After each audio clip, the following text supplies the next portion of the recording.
करण्यात आली आहे।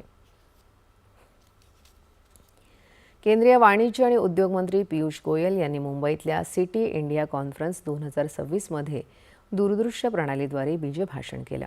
यात त्यांनी भारत जगातील सर्वात विश्वासार्ह गुंतवणूक ठिकाण म्हणून उदयाला आल्याचं त्यांनी अधोरेखित केलं।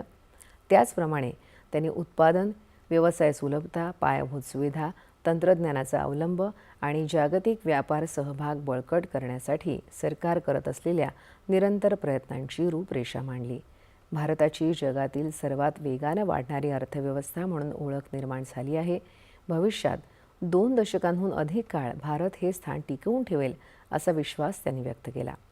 भारतानं बदलत्या भूराजकीय आणि आर्थिक परिस्थितीला अनुरूप अशा प्रक्रिया आणि व्यावसायिक धोरणांची पुनर्रचना करून संकटांचं सातत्यानं संधीत रूपांतर केलं आहे, असं त्यांनी नमूद केलं। यासोबतच व्यापार, व्यवसाय, उत्पादन आणि गुंतवणुकीसाठी एक आकर्षक ठिकाण म्हणून भारतानं आपलं स्थान कायम राखलं आहे, असं गोयल म्हणाले।